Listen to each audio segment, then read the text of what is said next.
if the Yeah. hurricane takes out the electric grid? Isn't that exactly when you need fossil fuels? It is kind of funny. Like everything you need to deal with a hurricane is a fossil fuel. Literally. You're hanging out in the House of Sunny podcast, where it's always sunny, mostly because of your host, comedian and YouTuber, Sunny Loman. Want to know what Sunny and her friends are thinking about this week? Well, here she is, Sunny Loman. Hey, everybody. Welcome to the House of Sunny podcast. I'm here with Doug from The Rational Capitalist. How's it going? Oh, just great. Couldn't be going Best better. day How ever. about you? Best Yeah, life? absolutely. You living your best life, Doug? See, I got rid of my headphones, so I got these black things now. Okay. So you get the full effect of my head now, which I thought was important to the audience. They've never seen your head. No, they've just seen a head wrapped in headphones. So this is the real deal. Now we here. know what you look like. Unmasked. Today, guys, we're going to be talking about the hurricane, some fascist stuff going on, and Fascist hurricanes? well, actually, yes. And the Democrats can solve all our problems in that area. The hurricane might be a MAGA Republican. We'll find out. Okay, so the first thing I want to talk about, though, is the Philadelphia crime wave, because we got some interesting, I think I'll share my screen here because I have an article I can share with you guys. By the way, while you're doing that, did you see that the Babylon Bee had a headline that DeSantis was sending Hurricane Ian to Martha's Vineyard? I didn't notice that. Brilliant. That is really good. That's a funny one. If only he were that powerful. Then he would be king of the universe. Okay. So things aren't going so well in Philadelphia, guys. Crime wave sweeps lawless Philadelphia with more than, listen to this statistic, 750 people shot dead since Memorial Day. Not just shot. Oh my God. Shot dead. Rampant smash and grabs, wrecking businesses. And the reason this is in the news again is because I don't even know what a Wawa is. I think it's some kind of store. But mass looting and other brazen assaults have also been commonplace, such as the one over the weekend that saw more than 100 children as young as 10 storm and ransack a Wawa convenience store. Here's some video of it, guys.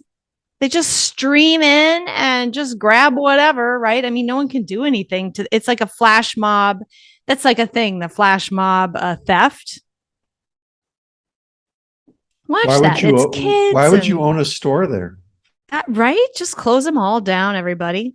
Sickening to see kids walking out of football practice get shot dead in Philadelphia. Progressive policies being soft on crime continues to destroy the city. So, a lot of crime. But this Wawa, there's a really funny aspect to this story. I'm going to go to my bookmarks.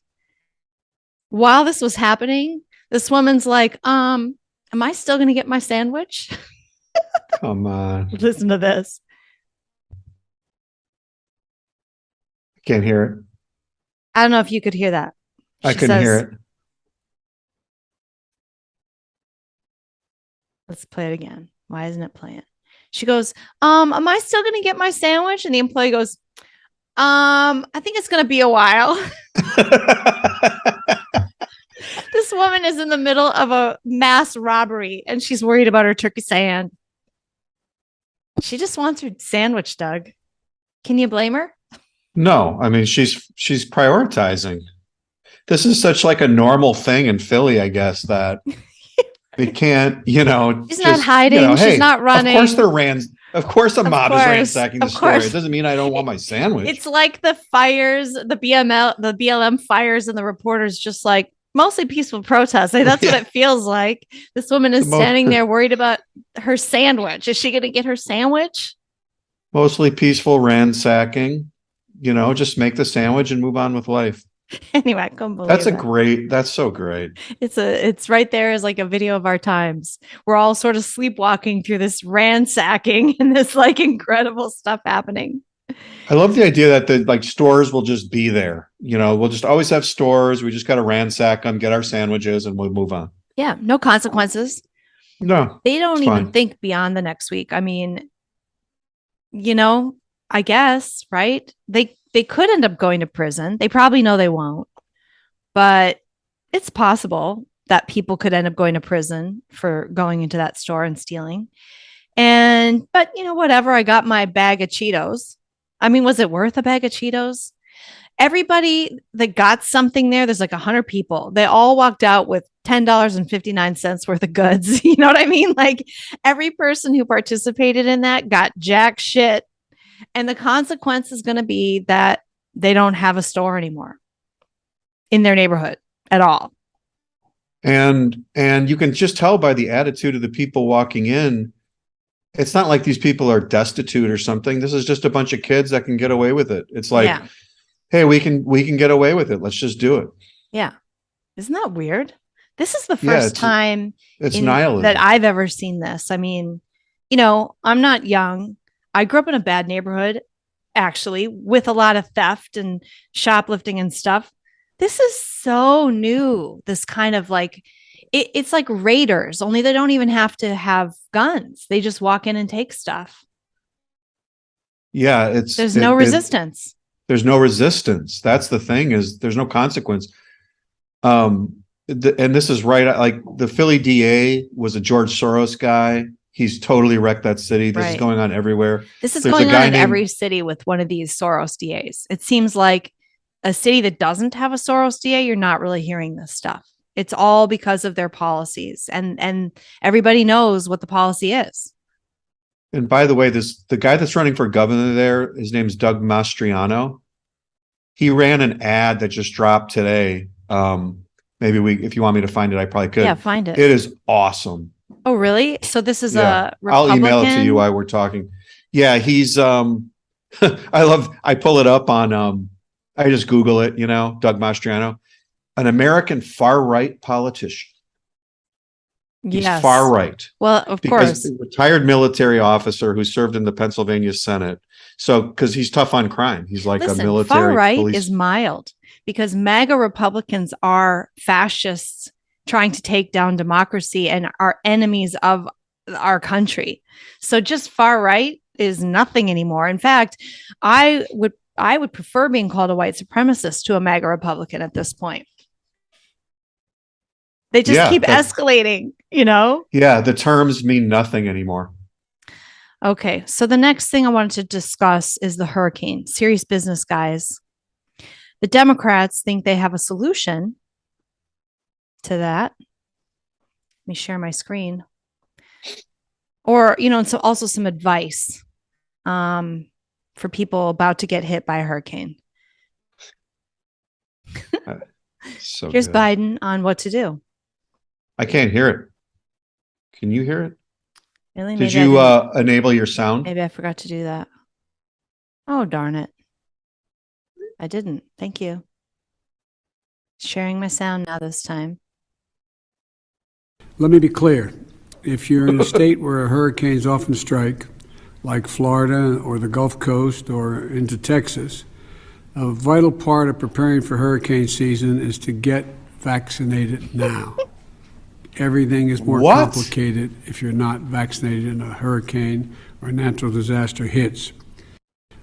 Not get some canned goods, not board up your windows, not, get to higher ground, not have an escape plan, not fill up with water, not make sure you know your emergency numbers, make sure like nothing practical at all. Get vaccinated. Dude, I'm speechless. I mean, I thought I didn't think that could be real. I thought I was someone kidding? photoshopped it. Yeah. No, that's real. Get vaccinated. It's insane. You can't write it. You can't write it. You cannot make this stuff up at all. Okay. Now, next we have, let's see, somewhere in here, I've got Amy Klobuchar because she also has some good things to say. Oh yeah. I have that on YouTube. Let me make sure I'm sharing the right screen here. So Amy Klobuchar also has something to say about this hurricane. Once again, did I I share can't my? stand this woman. I know this is the Minnesota woman. She is so, she's like she's like Kristen Wiig's target woman. That's a good comparison. We just did something about climate change for the first time in decades. That's why we've got to win this as that hurricane bears down on Florida. We got to win in the midterms. We understand that. What? Well, her point is, if you don't like hurricanes, vote Democrat. This I don't really understand that, but Because hurricanes only started a couple years ago right? because of climate change. Before that, never even heard of a hurricane. And so now we have hurricanes. Democrats, she was talking about the Inflation Relief Act, which is actually the Green New Deal. In other words, it's another inflation causing act. She's talking about they passed that, the Democrats with their super majority, they passed this crap. And she thinks that's going to prevent hurricanes. You know, all Right. that climate change stuff. Because hurricanes are new. Spending money that you don't have somehow reduces inflation, and crippling and destroying America's energy economy and reliable energy sources like fossil fuels is really a great way to cope with natural disaster, because that's the one thing you want in a hurricane. You don't want a generator that's easy to use. You don't want people to be able to rescue you with boats with motors that run gasoline. When you're flooded out. When the power grid's down, how do you charge your battery? If the hurricane takes out the electric grid, isn't that exactly when you need fossil fuels? It is kind of funny. Like everything you need to deal with a hurricane is a fossil fuel. Literally, it's like you can't name a thing that isn't a fossil fuel that would help you deal with a hurricane. Board up your windows? Wood. A rescue team to come get you? Gasoline. I don't know. Gas generator? Generator.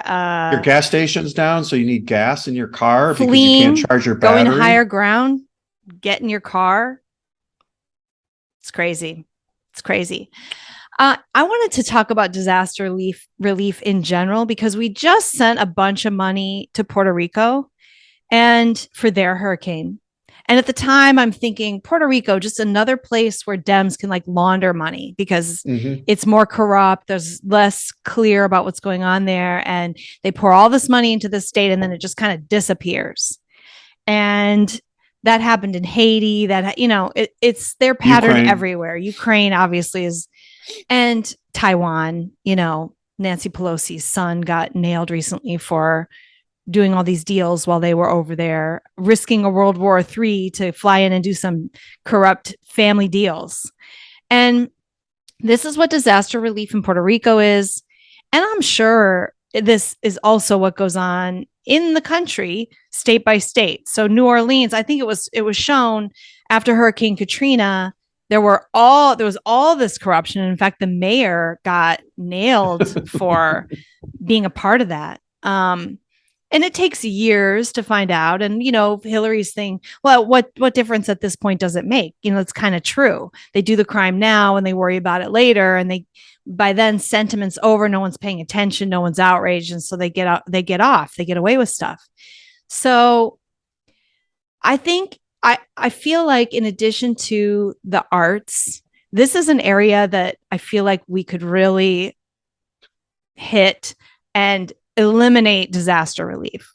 One of those little areas of funding that the left gets that would just, it would be easy to kind of maybe eliminate this. The foreign aid and disaster relief should be ended. We are not responsible for every freaking Mother Nature event that ever happens everywhere. And it used to be that local communities dealt with this stuff. And it was a way for communities to actually bond and come together. And I think that kind of is missing when we just turn to a federal government for money. And it's a way that the government bribes our states. And if we could eliminate federal disaster relief altogether for foreign countries and for us, our states, we don't need it. American people are very generous. if there weren't FEMA and all of these things and money pouring into Florida when they declare a state of emergency, people would step up and donate. They did it with Hurricane Katrina. I mean, Of course. and they did it with Haiti. Americans are very generous, and they do donate. This is a useless thing, and it's only used for grift. It's 100% grift. Well, imagine the actual process, like play out the process of them getting a check from the federal government for $2 billion. Like, okay, where does the money go? Like, where does it get transferred? Like, who's in control of that $2 billion? And hurry and spend it too. You got to hurry because it's a disaster. So now you're just throwing money around, like, and instead in some ways you have to. Yeah, that you don't get it. It's like spend your budget, or if you show that you don't need it, we're not going to send it to you. I just can't imagine, when people do things voluntarily, it's like, hey, what do you need? Well, send us a bunch of trucks. We got to put up these power poles. Okay, we'll send you a bunch of trucks. That's going to cost what? Well, we got to pay for the trucks, and we got to pay this guy for his time, a few $100,000. Like, what do you do with $2 billion? Like, yeah. Who needs that? Like, where does that go? What are you buying? Like, they can't possibly know how much they're going to need, or it would be better if they did their disaster relief and then maybe presented, okay, we just spent $5 million. Our state had $3 million. We need charity of $2 million. Help us out. Yeah. And do a telethon. GoFundMe. Right. I mean, it just doesn't need to be what it is. Of course. And it's used for corruption. And I think it's one of those areas where people are like, well, what would we do without the federal government? If, it is, I mean, and I'm not trying to laugh at people like that, but it is one of those things where a good, well-meaning Republican would still be in favor of disaster relief. And I'm here to say, I think this is an area where the Democrats are experts at, and Republicans, let's be honest, I should say establishment, the crooks in our government are experts at grifting off of this type of thing, and also using it to bribe states to be under their control. Well, here's another idea. How about insurance? Right. Remember insurance, and remember that insurance, of course, naturally de-incentivizes people from living in natural disaster prone regions. Yes. So if you can't get insurance because the insurance company is saying, you know what, dude, there's no amount of money you can pay me to underwrite your house because you're going to get blown up every year. So don't live there. That's a really reason not to live somewhere. You're connecting how this distorts the market. And then we end up with people who are way more vulnerable than they would have been if the free market were involved here. So anytime the government comes in, or even charity could do this too, but anytime you're deviating from a free market consequence of your actions, and maybe people would, your insurance rates would be through the roof and you're willing to pay it because you want to have a mansion on the beach. Fine. Yeah. All right. Pay cash. Right. All right. Next story. Facebook removes, let me see I'm going to read this headline to you. Meta, I'm sorry, it's not Facebook anymore. Meta removes Chinese and Russian political influence networks ahead of US midterms. And here we are again, right? Where the social media companies are starting to clamp down on things ahead of the elections, ostensibly to save us from the evil people who would control our country, our enemies like Russia and China. First of all, nobody acknowledges that China's our enemy, except in this case. Oh, we don't want Chinese propaganda, but we'll take all of their stuff and we want them to put up their 5G networks everywhere, and we want their TikTok, and we want, it's like, wait a second. And we want their political lobbying money. They are our enemy, right? So and we want every member of Congress to be on the board of every Chinese company so that they can get their corrupt money flow from Chinese trade deals. Yeah. As long as that, but just don't influence our But election. don't let them put an ad on Facebook. And it really, I feel that I've always felt this way. As soon as Facebook, which was like in 2015, they started meddling in their content of their site. And at the time, and this sentiment is so old fashioned now, here we are, in 2022, it's an old fashioned idea to say, who the hell do they think they are to regulate what I process with my brain? I feel like on the one hand, I think propaganda works. And I would be concerned about, like, say, during World War II, if Hitler were allowed to like place ads in our newspapers or something. I don't think that's right. But I think it should be in a situation where we have a declared war or something. I don't think that it should. American citizens have a right to hear what the Chinese have to say. You know what I mean? It's our freedoms. It's not Chinese freedoms. And it's this constant idea now that we have to be babied and coddled and protected from things that might hurt us. And obviously we know the truth that it hurts the regime. It doesn't hurt. You know what I'm saying? It's a fascist action protecting the Democrats because that's who Zuckerberg is.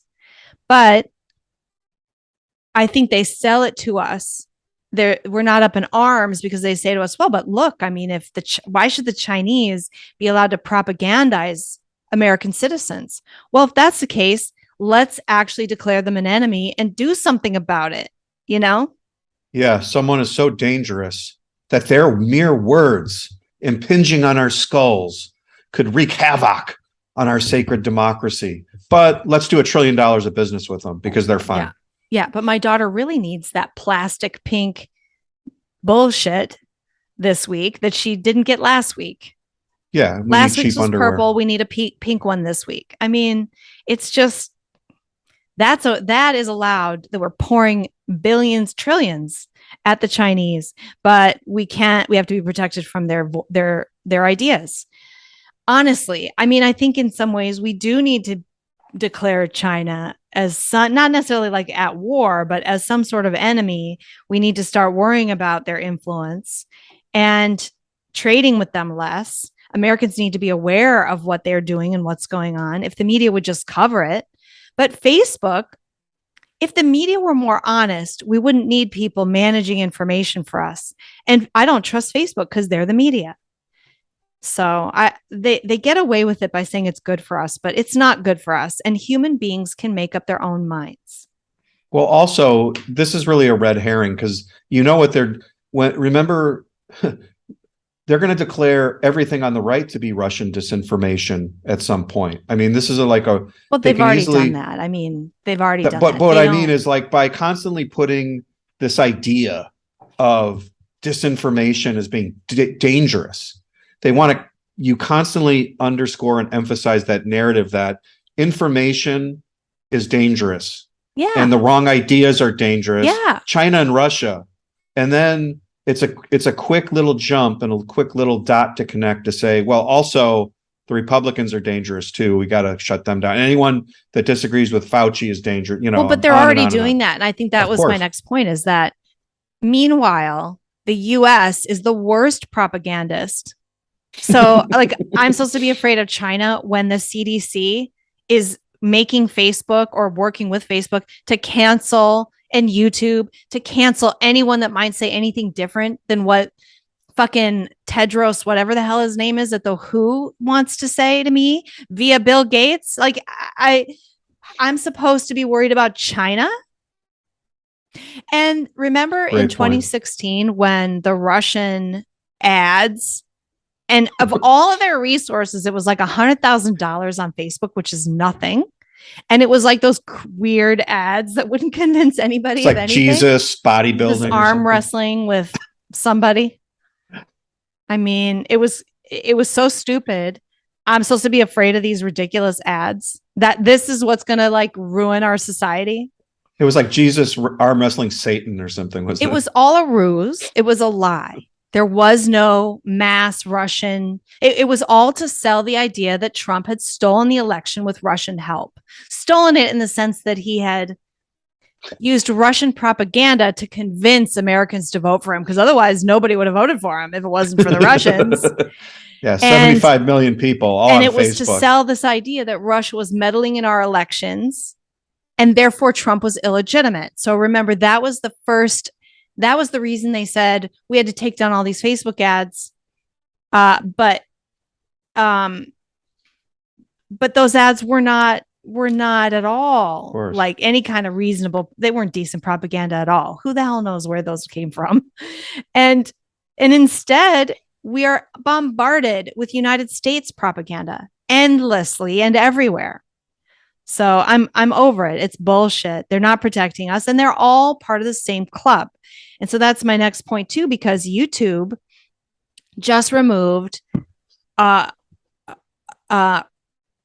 Brand, a video Russell Brand made about an NIH story, and he was repeating something that was on their website, and it was he made a mistake. Actually, he did actually make an error, and then he made a video saying we made a mistake, but it was like it was like almost semantics. Like it wasn't even that big of a mistake, and it didn't have really any major impact, but he likes to come out and acknowledge that he made a mistake. Right after that, the video was taken down, and he was given a strike, which puts your channel at risk to have a strike.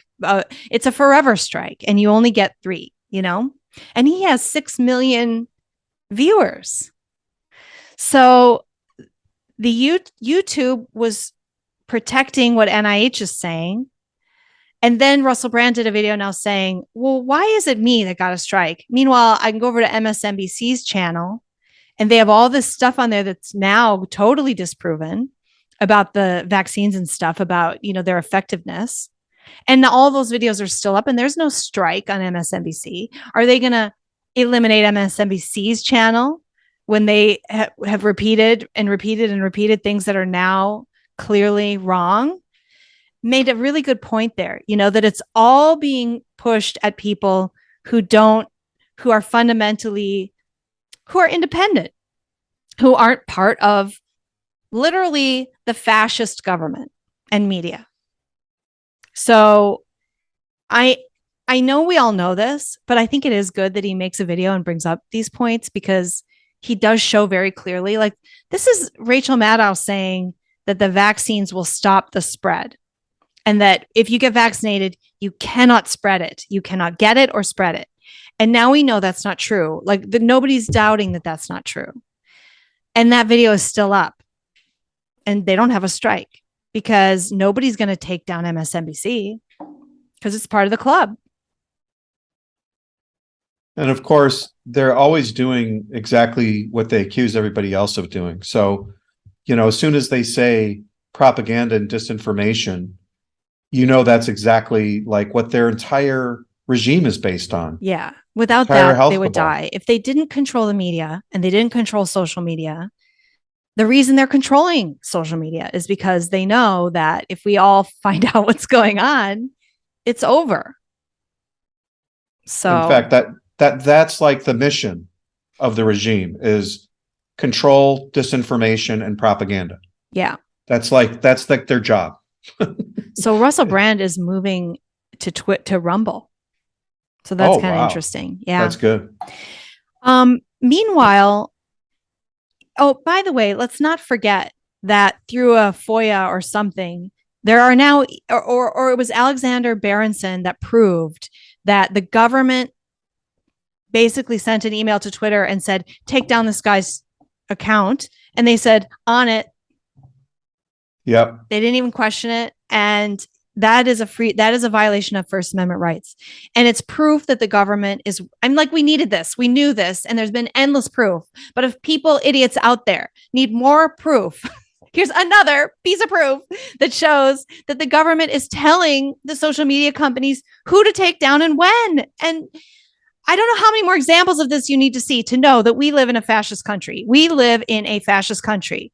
And then we have the ESG stuff going on, which is the investment firms run by people who It's not their money. It's your money. It's middle America's money in these giant funds that these assholes run, and they're the elites, and they tell other companies, because they're capable, they manage so much money, they have so much influence, that they tell Nike to support, BLM.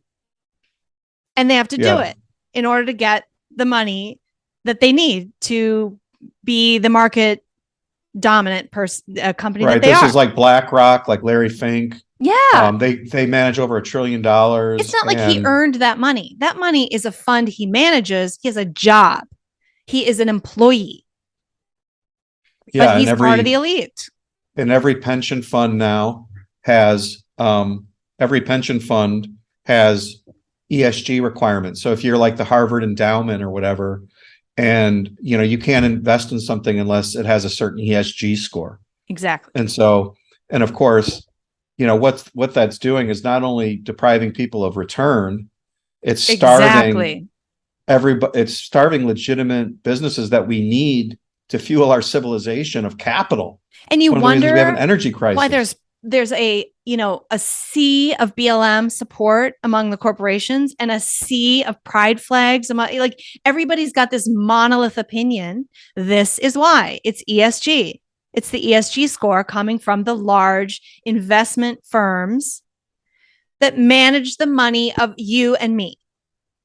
They, the middle America, all the pension funds, all the funds. Mm-hmm.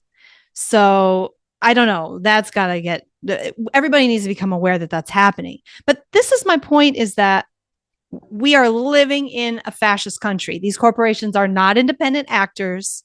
They're 100% influenced by politics and ideology being pushed at them with threats from the federal government and the other establishment elites.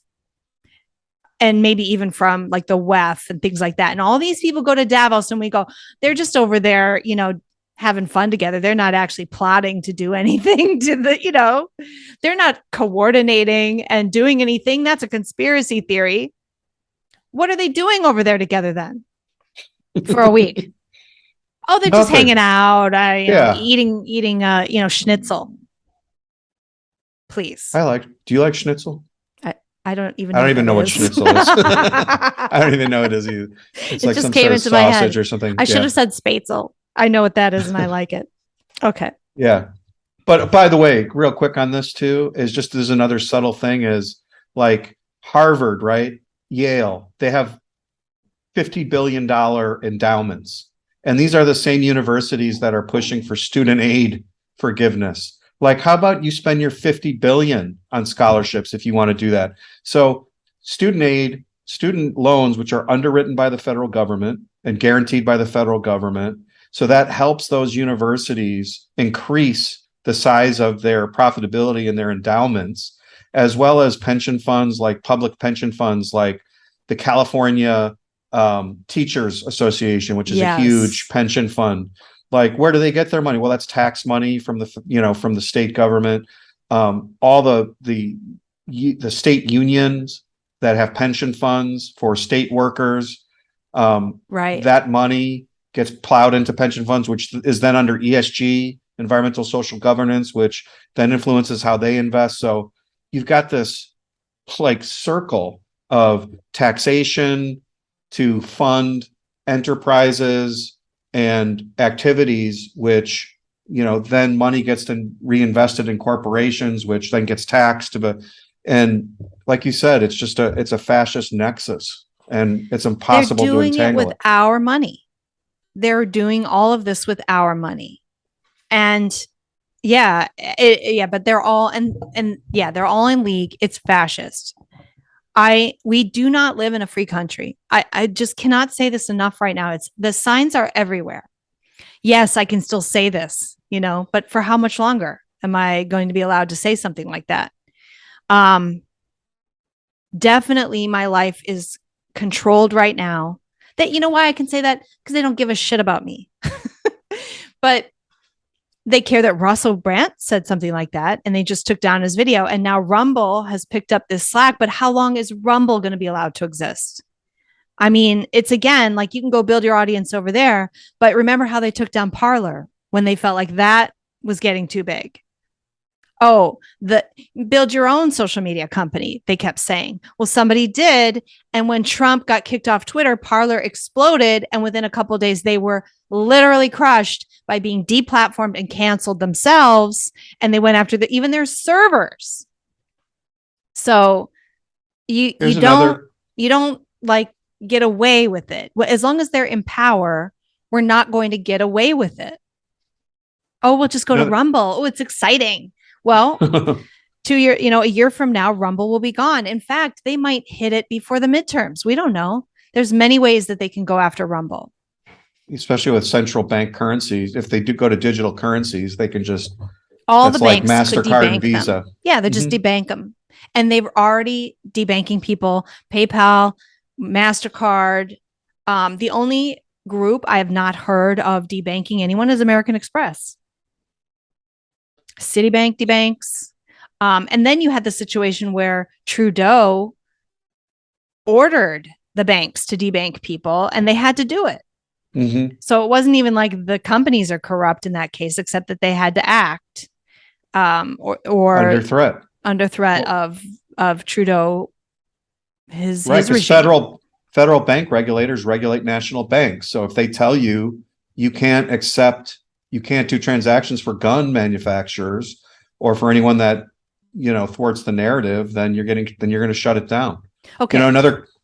One more real quick example. I've been working on a physicians forum coming up where a bunch of doctors are going to talk publicly to, and just the fact that, if we were having a cancer forum, you'd probably get 50 doctors to show up and talk publicly about what they think about cancer. But if COVID is on the agenda, do you know how hard it is to get even like 5 doctors out of thousands to publicly even talk about what they really think? Why? Because they're threatened by licensure, their health systems, licensure, their the state, administrations, federal and the funding places that they comes work. to the hospitals. Yeah. Yep. People think, oh, my doctor, is not no. And they now just came out with this thing where I have a friend who was pregnant during COVID and she was advised to take the vaccine while she was pregnant. And she's like, no way. She has the baby. And then they advise her to take the vaccine. It won't be in your breast milk. There's been a study. It's not in the breast milk. Well, apparently that study was like for 2 days after the shot. So they didn't study. And then they stopped the study. It was like 2 days. And now they've just come out with the study saying the mRNA is in breast milk.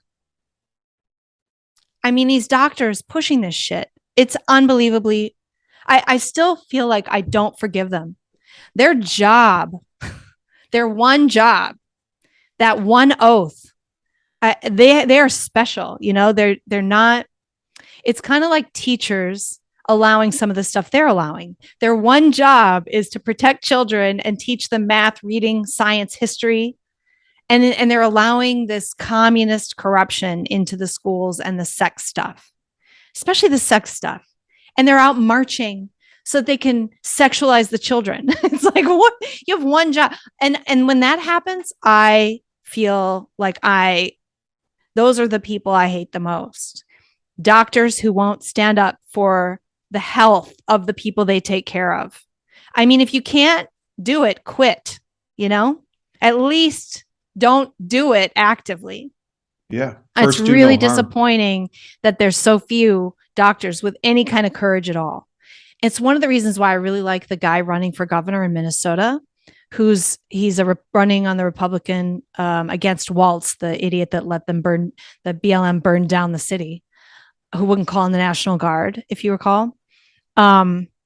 This guy, I think his name is Henson. He's a physician. And early in COVID, he was like, I've just been sent a letter from my licensure saying that I am at risk because I am talking against vaccines, the COVID vaccine, not vaccines in general. So he was one of the early people to make videos and sort of come out and say, this is happening and I'm not tolerating this. And now he's running for governor of the state. So I hope he wins, because that guy, I don't even care what his policies are. You know what I'm saying? He's a good person. Let's get him in office. Okay.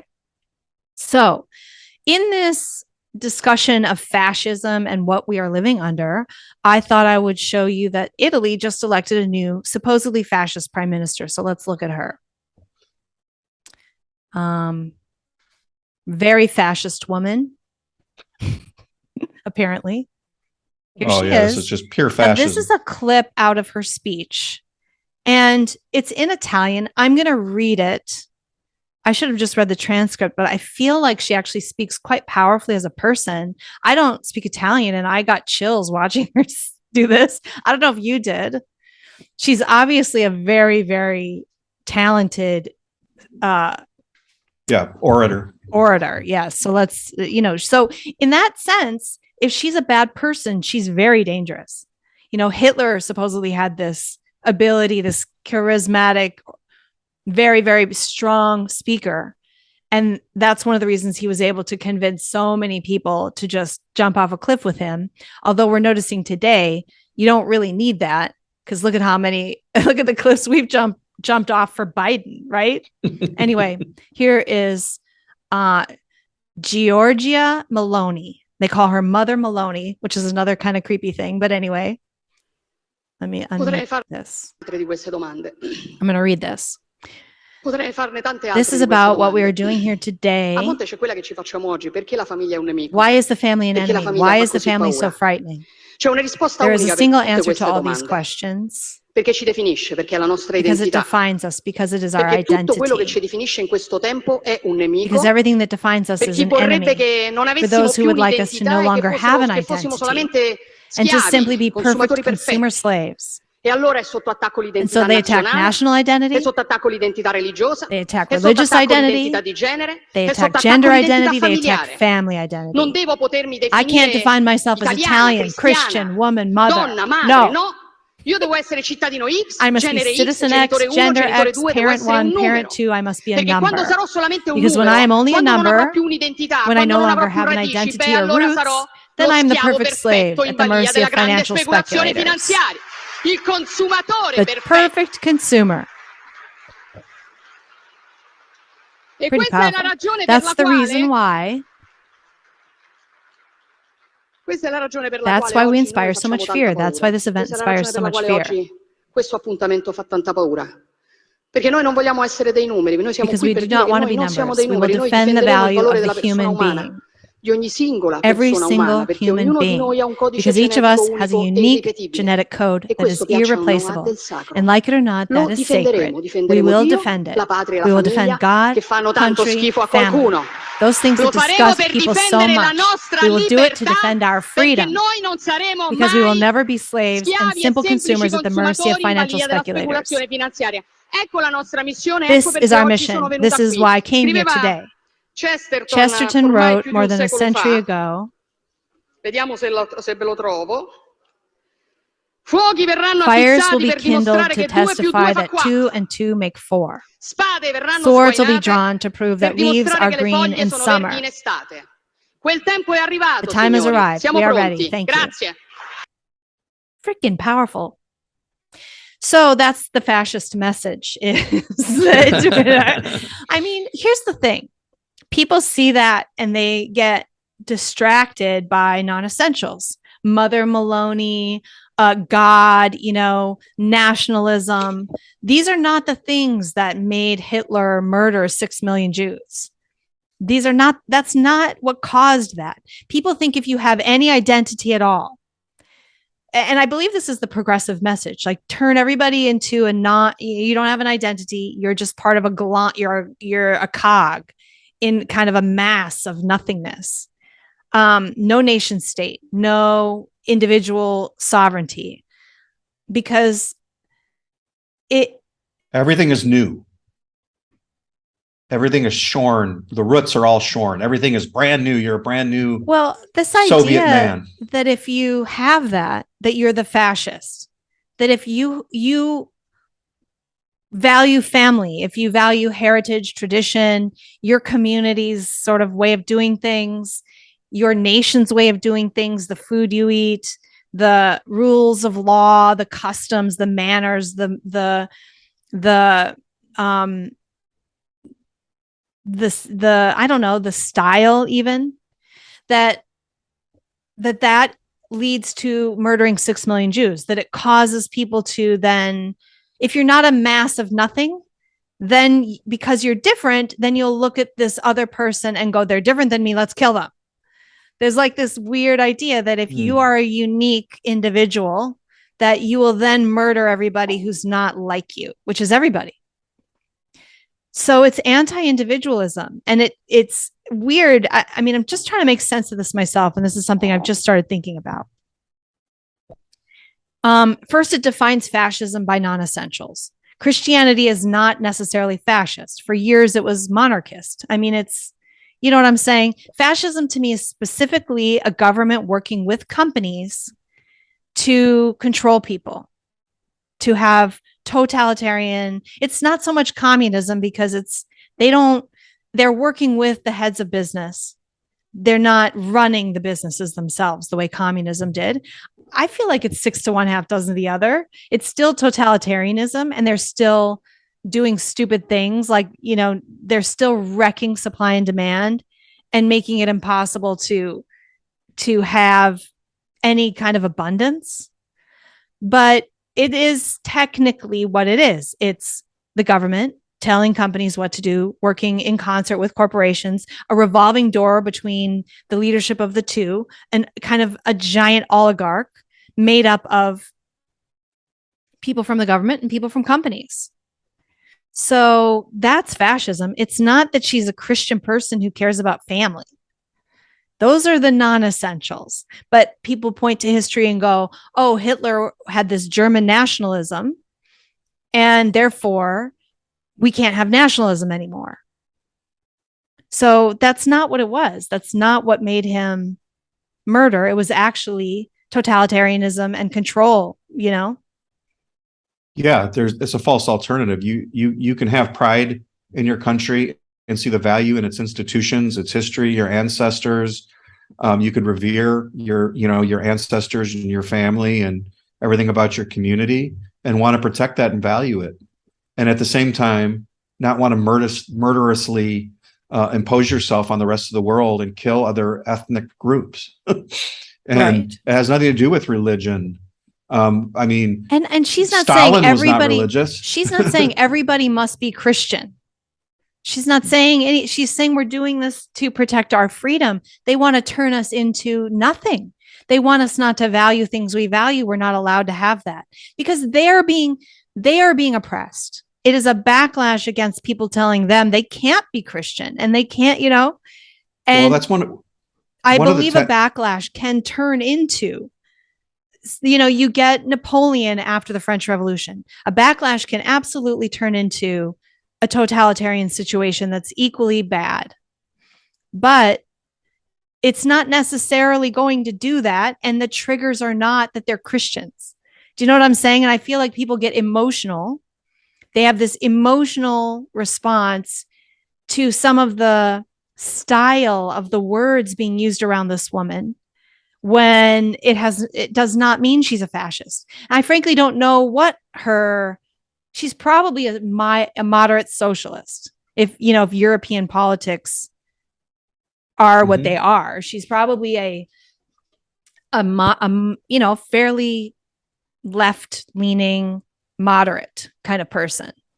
Yeah, but sort of like Viktor Orban. Yeah, but she just sees that people need more freedom, and this other group that really is trying to crush the whole country is bad.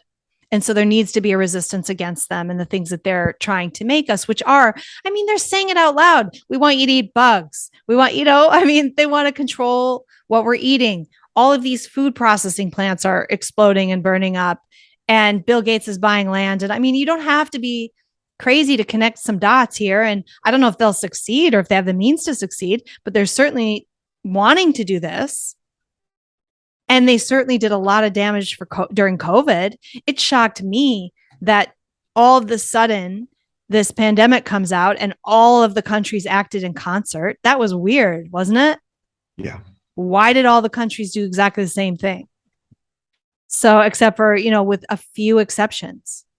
So she is not I have not seen a thing to indicate to me that she's a fascist. But I know her enemies are fascists. So I don't immediately dismiss her. No. In fact, I think she's part of a reaction. One of the central tenets of Marxism is to eviscerate the idea of family, because the idea is that the state is your parent. The state knows what's best for you. If children are under the power of their parents, then they can't be perfect citizens. They can't be reared by the ideology of the state. So Marxists have always moved to destroy the concept of family and the concept of identity or tradition in any way. And this is the whole idea of, think of the people's state. They've really or the way communism. When I hear words like tradition and family, the association has become negative to those words. Mm-hmm. They've caused us to flinch at the word, I value family. Oh, are you a religious fanatic?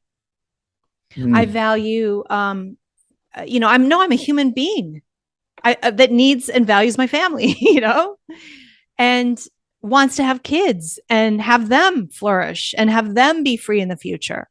This is what it means to value family.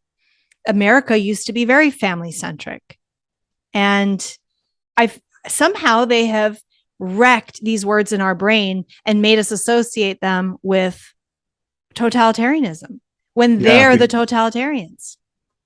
Well, this is the whole ethos of the new left, was the idea that all these things are innately oppressive. The idea of the family, the idea of marriage. Yes. The idea of working for someone else, like in a business enterprise or whatever. This is all part of the oppressiveness of capitalism and the oppressiveness of society. And so, and tradition as such is neither good or bad. Like, some traditions could be bad and we could get rid of them if we don't like them anymore. But tradition in and of itself is not a bad thing. And so what they've done is they've equated the idea of tradition and family with like a prison, a cage of some kind, just like feminism and has done to marriage. Fanaticism too, like an emotionalism that wrecks lives and freedom. Some traditions are bad, but especially American traditions are good.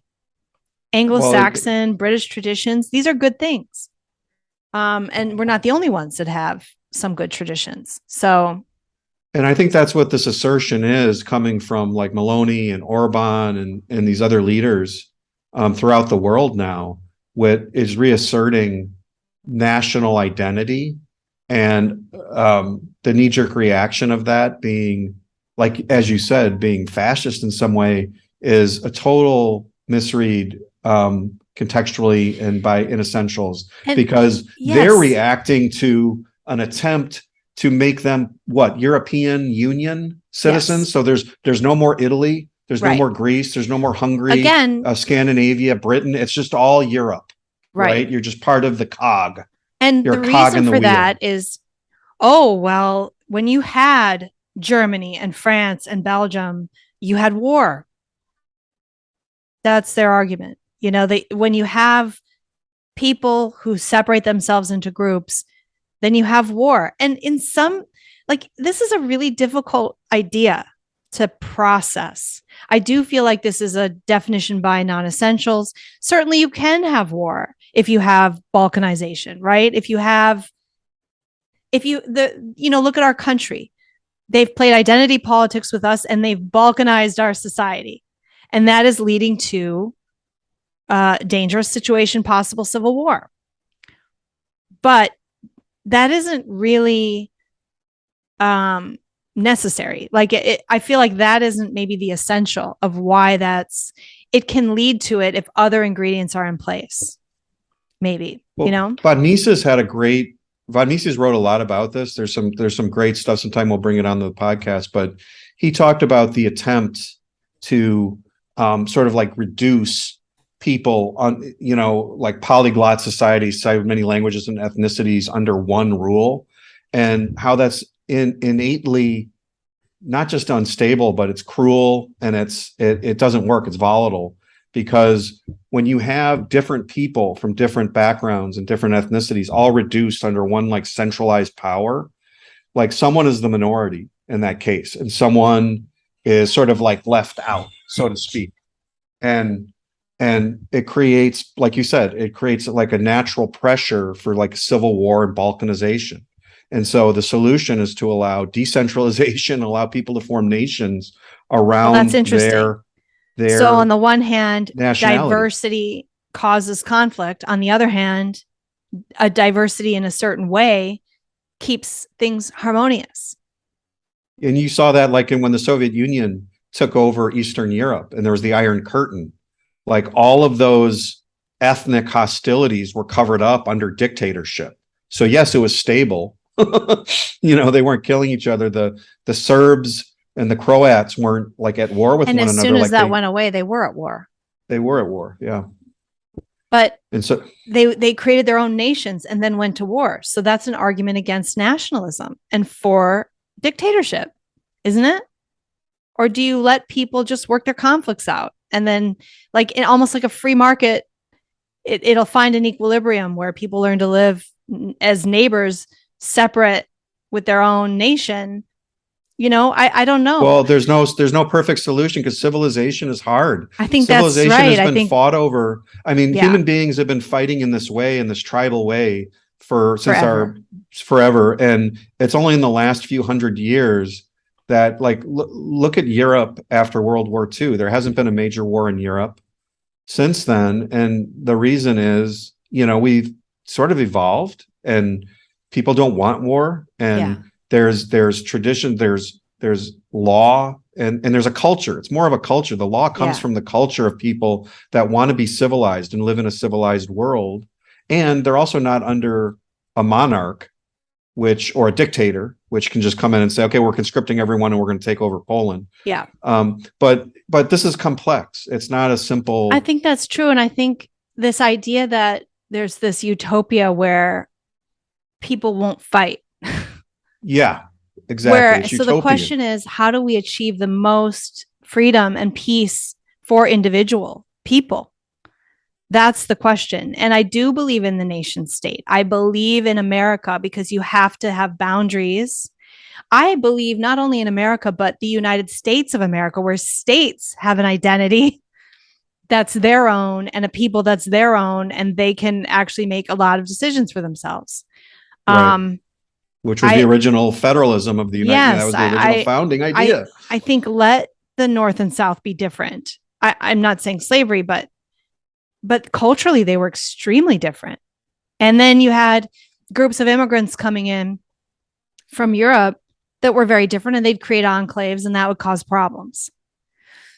So I don't know. I mean, I think this is just this is the problem of civilization.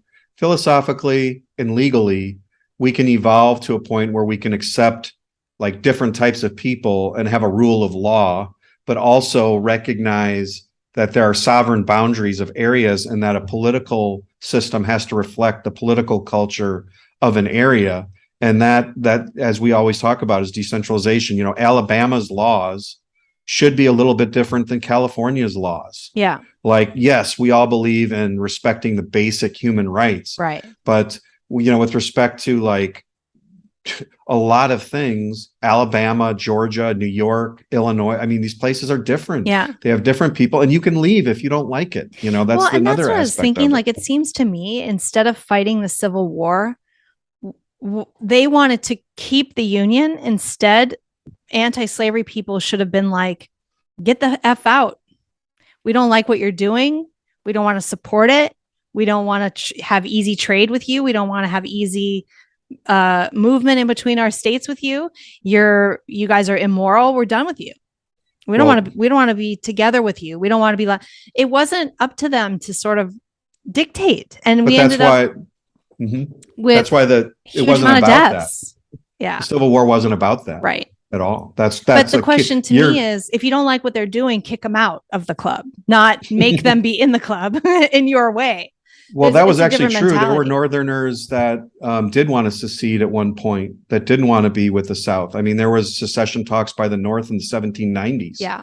There was that tension, but it wasn't. I mean, again, the North was as racist as the South. It wasn't really Yeah. about slavery. I mean, we can get into that in another episode. I know it's a whole that is a issue. Huge the causes of the Civil War. Let me explain that in 30 seconds. I think what we're talking about is this idea that there is nationalism or Christians in the world doesn't equate with fascism. It doesn't. And what we are living in here, there isn't a shred of family or Christianity or anyone called Mother Meloni. We have Biden and we have fascism. Pure fascism, nearly, you know? Well, secularism and like the rejection of religion does not lead necessarily to a liberal society. Right. Like, who says that? Like Stalin, and was he a Christian? And the was opposite. Pol Pot a Christian? Christians don't necessarily lead to a totalitarian or monarchy or something like that. This country was founded by Christians. You know, England, they were all Christians and they were getting freer and freer and freer over the centuries. So and not because they were rejecting religion. The secularists. What'd you say?